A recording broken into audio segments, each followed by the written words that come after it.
And that, of course, is Valla.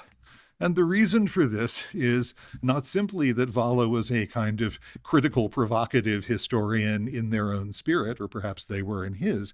It's also because conjecture played such a central part in Valla's work.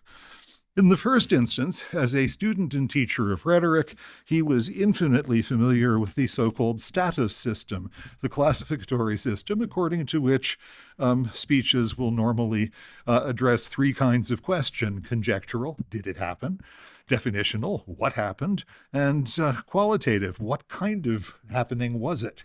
And any rhetoric course given anywhere in the Renaissance would have taught and exemplified these principles.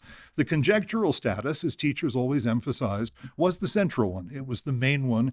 It was the one that orators most often practiced. There were only so many orations you could give in praise of the beauty of the fig tree, but there was an infinite number of legal cases and historical debates and other arguments about the past which called for the exercise in school, as Quintilian already makes clear, or in actual public life, for the conjectural status.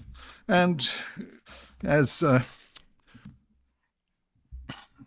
Quintilian insists, and as we've seen, this is, or at least is supposed to be, a critical form of utterance. It's supposed to be a form of utterance in which there is a real effort to use evidence. Valla couldn't always resist the temptation to do the other sort of rhetoric. Who ever heard of a Phrygian tiara in Latin? Though you talk like a barbarian, you apparently want me to think this is the language of Constantine. And there are pages and pages of this sort of thing in the Oratiuncula. But Valla did other things under this heading as well. For example, he wrote a long pamphlet in which he showed that Livy had made a mistake in the genealogy of Tarquinius Priscus. And when he was challenged by one Benedetto Morandi, of whom he said, as Gibbon does of his critics, someone whom I have not the honor to know, Morandi accused him of lying on various, of heresy for attacking a great ancient and lying about his own work.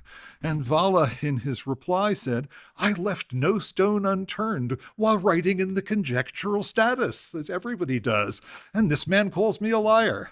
So Valla was very clear about the genre that he practiced, and he's clear in public as well as in his teaching about its possible provocative applications, as when he says in an unnoticed passage in the Donation of Constantine lecture, "The entire issue turns on the story of Sylvester, and for me it will be fitting above all to speak about the Roman pontiff, so it will be easy to draw conjectures about the rest from this one example."